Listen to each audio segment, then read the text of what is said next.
Good afternoon, guys. I'll try not to bore you too much. This is a joke, right? My name is Willy, and people mistake me for Willy Woo, which is a really famous Twitter guy. He has 1 million followers. So I usually just tell people that I'm Willy from Woo, and then so people pay attention to me. So we started out as a centralized exchange back in 2021. And we built this product because most of us, the founders, the core members, came from trading. So we really understand trading very well. Liquidity, high frequency trading, and also manual traders. So most of us came from that background, so we designed a product to fit sophisticated retail and professionals, right? And then that's when WooX was born. We focus on the best execution quality, the best trading experience with customizable front ends, and zero trading fees, right? And then that was the first, how we started the product. And the product launched in 2021. We launched a token called the WOO token. WOO is listed on Binance, OKX, Bybit. Well, the only two exchanges that we don't have for listing would be Coinbase and Upbit. It's ranked 150-ish, 300 plus million, almost 400 million market cap. It's very liquid, trades about 30 to 40 million a day. And we have a very strong WOO ecosystem. The entire product was heavily built with the token because we see the token as a product. So we actually operate more than just one product. Token to us is a product. We raised our C round, Series A. It was invested by Binance Labs, and many other different really good investors. Well, at the time we also had 3 arrows. That was a big thing, but then it became not a big thing. So we did all that, and at the beginning of 2023, we launched WooFi. So at the beginning of 2023, we launched WooFi. So we decided that we want to take the same experience that we had on CeFi and in trading to DeFi. We didn't want to copy and paste and just do exactly the same thing, whatever people are doing. In our DNA, we always say never copy and paste, differentiate, right? So we launched WooFi, which is a cross-chain swap. We were at peak probably number two app building on layer 0. So it's just the cross-chain swap was built on top of layer 0. It's a SPMM model, which means you would have CeFi level liquidity, but using an oracle, and then traders or aggregators would have CeFi level pricing. And then we went further. We launched WooFi Pro, which is a perpetual DEX. Right now, WooFi Pro accounts for 3 to 4% of perpetual trading on DeFi. So throughout our history, everything was about trading. We care for the users, traders. And then we try to launch differentiated products for them.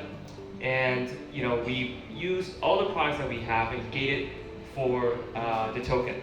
So creating more utilities, creating more demand on the token. Recently we launched some launch pools. We also did a new staking. So a lot of people ask, okay, so you're an altcoin, right? Why would I want to hold WOO? And then it's very volatile and it has ups and downs. So what we did is we took WooFi's protocol revenue, and 80% of that we rebated back to the token stakers. So whoever are staking now on WooFi, they will get real USDC yield. It's about 10 to 12% per annum. So a lot of projects would be inflationary. We're purely distributing protocol revenue, 80% of it, to WooFi stakers. We have a joke internally. One of the, I can't say the name, one of the exchange in Europe, which is a regulated spot exchange, because 70% of our users come from Europe. That exchange deposited a ton of WOO tokens. We're talking about 50-ish million WOO tokens onto WooFi because it's permissionless. They're making, say, around 4 to 5 million US a year just on the WOO token staking. And the tokens they have are actually from their user deposits of their exchange.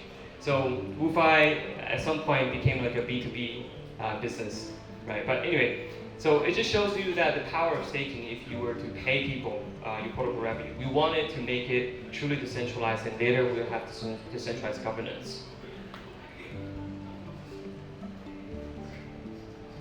All right, this one doesn't work, but so what's next for us, right?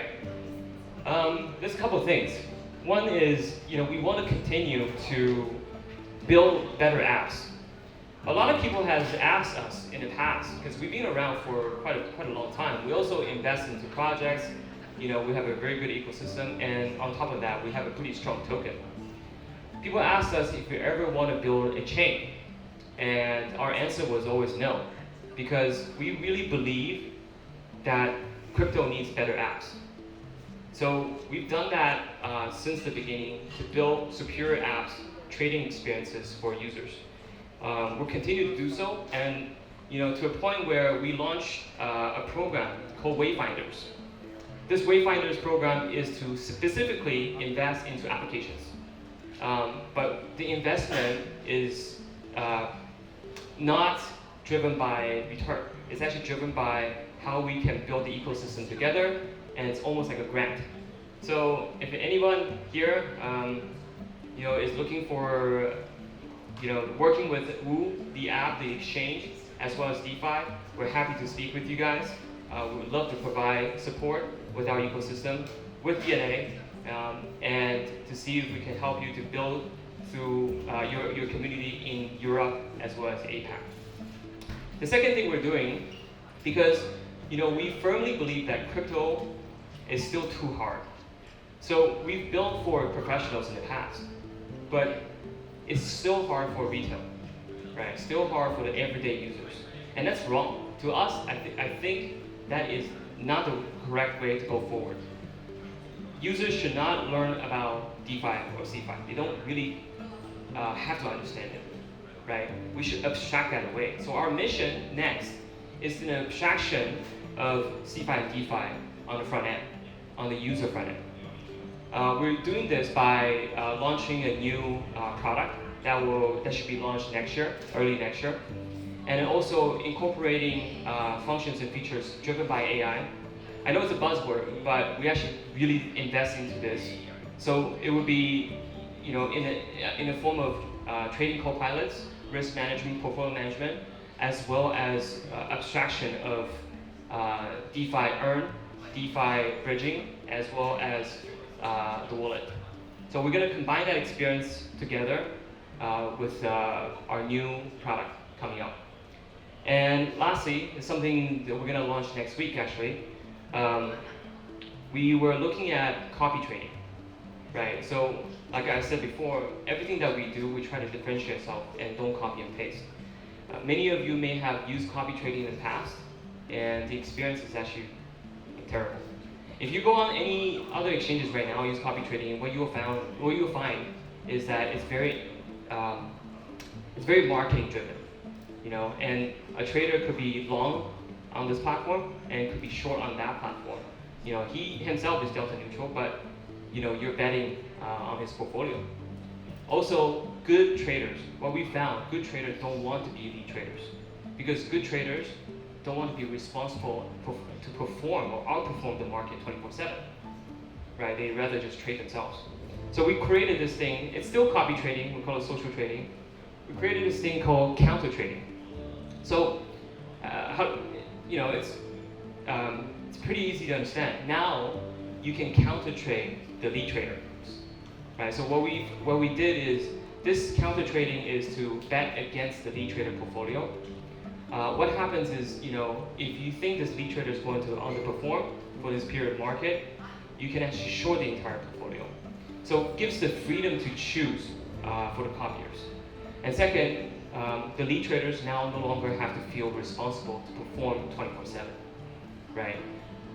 He can actually really just provide the signals on our platform, and it's up to the copiers if they want to copy or not. So these are the few things that we're developing, and most important to us is that we're trying to build an application ecosystem. So if anyone is interested in working on that together, we're happy to discuss, and we can invest, list, and then we also have a pretty strong background in trading. So anything regarding trading, EAM, TMM, we're also happy to discuss. That's my presentation.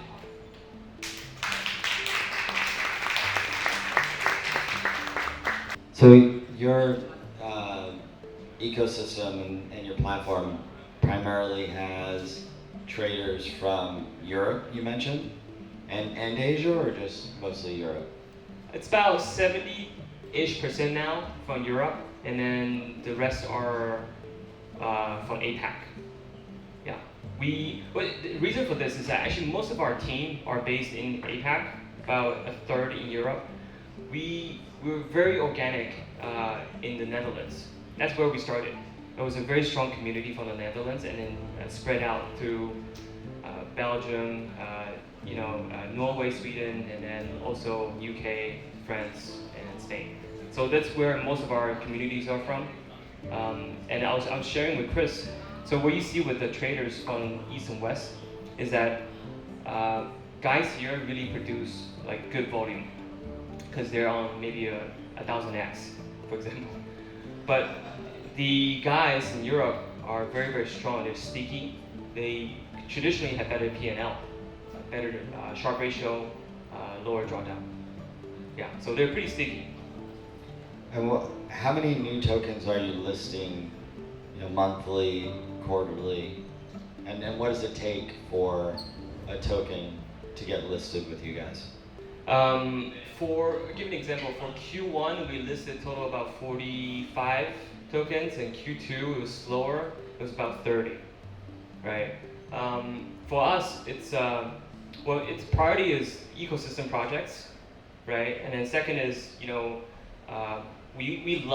always love special angles.